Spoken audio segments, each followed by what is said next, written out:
Okay, I've talked about like opening tracks, everything. I want to talk about customers, the type of customers you're going to experience as a small business owner. So this applies to more than just slot cars for once. Now, I want to say most people, like 95% of people, are good people. Like people are just wanting to support you, support your business, or just get a deal or something, okay? It's a busy road today. Usually this road's dead. They're not looking to screw you. It's just maybe like 1 in 20 people are scumbags. Now, don't go chasing around money or being rude to people, even if they're in one of these categories. Like, money's what makes your business survive, my friend. And sometimes people could just be in a bad mood or be strapped for cash and desperate and do something stupid. We all done and said stupid things. Okay, so I'm going to give some examples here too. Now, the first customer that a business is going to deal with, and we're going to start with the good, because we'll go from good to bad for what kind of money, because some money you don't want. The first person is the golden goose. Now, I know a lot of kids today like to say, oh, the whales. Okay, we're not going to call them whales, that's rude, but the golden goose. And these are people that want every single thing that you stock, or most things. Maybe they want a certain category of things, and this could apply to people who want maybe just like a certain subsection. So for example, I saw slot cars. Maybe there's people who only want Ferraris. Okay, well, you know what? Even though they're only buying Ferraris, and maybe there's only like 5 Ferraris that come out in a year, that's still really good. And this is slot cars again. And I'm not talking about like actual Ferraris here, so don't go thinking I'm having like that much money. And we want to treat these people really, really well. I mean, we want to treat everybody really, really well, but like the golden goose is kind of what's supporting your business. So for those of you who don't know, 20% of your customers make up 80% of your business, meaning a fourth of people are just really obsessed with whatever you're selling. That's what you want. And for me, since I sell slot cars and they're collectibles, I mean, that's kind of nice because it's kind of like a reliable source of income. So we'll move on next to, this is like the regular. So these people don't necessarily buy like a ton, but they're in a lot, and they'll buy like, you know, they'll buy reliably every couple months. And again, we want these people. This is especially the kind of people that you want to sell to. So the golden goose is already going to buy it. You want to hype it up a little bit, but like when you're talking about product, it's important to learn about the different aspects of product and maybe try to get somebody who's like casual into something or in one subsection to expand to another subsection. That's really where salesmanship skills are going to come in. The next one, and this is where we start to get into the you need to improve category. Like this is like bad money, and this is just the random. Now, yeah, sometimes you're gonna deal with random people like traveling. So like maybe somebody traveled to your city or something to visit a relative or vacation, so they cannot be regulars. You still want to try to get these people to visit your web store. You should have a web store if you watch my other ones, and your YouTube channel, your social media. You want to have people. This is, if you say, oh, I got a casual sale or I got a nice sale, that's one thing. You need to improve there.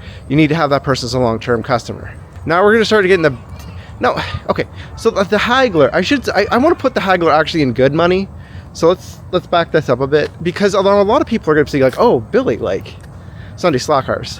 Why would I want somebody that's going to constantly talk me down? The haggler is not the same thing as a lowballer, so we'll get into that later. The haggler can be a really useful tool for you to get rid of old product. Like hagglers, they're not bad people. They just want to have a good deal. And come on, there's always, well, slot cars especially, there's always some slot cars where, you know, like, oh, I want this new one coming out. Really listen. Be like, oh, they want the new BMW M1? The haggler wants the new BMW M1? Well, you know, make a rule. This is what I do for my haggler customers, okay? And they're not bad people, is that I will not sell new product at a discount. So that's my thing. If it's a new product, okay, so there's new product that's low in stock, obviously. Like if you want some 1x60 outside shoulders, and let's say I only have like 3 of them, I'm not going to sell those at a discount. You need to offer alternatives. If you're selling something and dealing with hagglers and you can't give them a deal on something, give them a deal on something else. Even if they don't want it, they still want to be offered and get options. Like they want to get the best deal possible. Again, this is another opportunity for you to sell something else. So they wanted, when I said outside shoulders for 1x60, well, maybe I have a couple of hairpin turns lying around. The hairpin turn kit comes with 1x60 outside shoulders, and yeah, it's more expensive. And yeah, maybe I give a deal, they'd still be paying more than if they would just wait.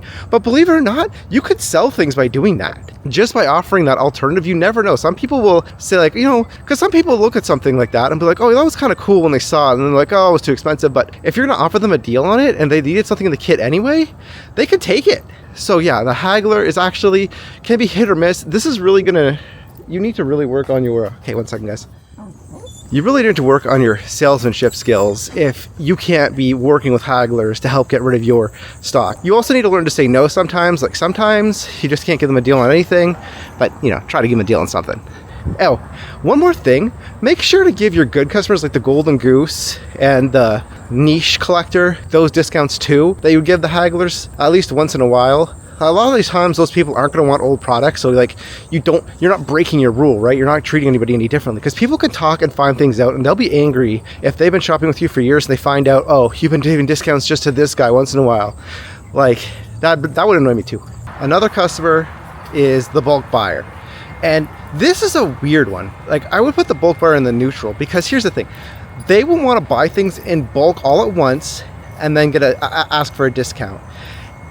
Usually it's just like a 10% off discount, okay? And this is one I might make an exception to that 10% off, for not selling new product to people at a discount, because if you're talking about a couple grand, like it's not just when they start. Like sometimes people will literally just come in and be like, oh, I want to just get all of this all at once. And you're just like, whoa. Now I don't always give discounts to these people if they're random. But if they've been coming in, one trick you can do is learning your point of sale system and being able to give like individual discounts on an item. So for example, on Square, I can click on an item and just give 10% on that item, not the whole order. Generally for bulk buyers, I will usually just bite the bullet and give them the 10% off. Like unless they're getting all new, let's say, so the NASCARs are coming out, those would be really collectible. I wouldn't give a bulk discount on those. I'd be like, okay, now we're getting that 0.5% of people you don't want to deal with. The first one is the unhappy customer. So maybe they bought something, it didn't work, they're unhappy. What do you mean? So you're like, oh, well, they're not a customer anymore then. Oh, they can be. So the company I sell product for has a 1-year warranty. I will often get customers in contact with them. Sometimes people will force me to do it. Usually I force them to do it. I'm like, no, you got to put your foot down with these people, okay? Like you got to get them to solve the problem if you're dealing with a warranty anyway.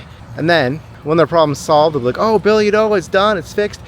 That's the time to upsell, because the people are so satisfied and euphoric, like they got so much stress relief, that a lot of times, especially if their problem got solved quickly, they trust the company, they'll be willing to spend more money. So that's when you start to be like, oh, maybe you should get the app connect, maybe you should get the pit lane. This really is a prime opportunity to get another Golden Goose even, so you definitely want to make sure you upsell the people who got satisfied, their problem solved. Now we have the low ballers. So I talked about the hagglers, we have the low ballers. Here is the one message you never respond to. What is the absolute lowest you can do on the set? Instantly ignore anybody who sends you this message. I gotta switch arms. I talked about money you don't want, like toxic money. This is toxic money. This person's gonna lowball you. They're gonna whine. They're gonna ask you tech support questions and then buy from someone who has it cheaper. I instantly block people who waste my time on this. Like I had one guy who wanted a track, and I spent like a week with him. And then he's like, oh, well, I found it used somewhere else. I'm gonna go get it there. I'm like, okay. And I blocked the idiot. Like I'm not a McDonald's employee you could just mistreat. Don't deal with people who waste your time. There's other time wasters too. Pretty much anybody that's gonna keep asking you questions about the product and doesn't buy from you. Like if they don't take that much time, it's okay. And to people who are watching this, when you ask me a question in the comment, that's fine. I don't mind. If you want to ask me something down on YouTube, you could do that, because it bumps me up on the algorithm, so I benefit from that. It's when you message me over Facebook or any like the other messaging things, and then you ask me for like days on end, that I get a little annoyed. Like if you want to solve a problem over YouTube, that's gonna take me like a couple days to help back and forth you with, and we just keep going on the comments, yeah, that's fine. Like I said, I want to get bumped up on the algorithm. And that's pretty much it. I know you guys might expect me to talk about Karens, but I really haven't hit many Karens. There's one, because I don't want to talk about non-customers. I really haven't dealt with any Karens. I've been in business for years. So yeah, that's pretty much it. Here's another sit and talk video. I'll talk to you guys later. Bye-bye.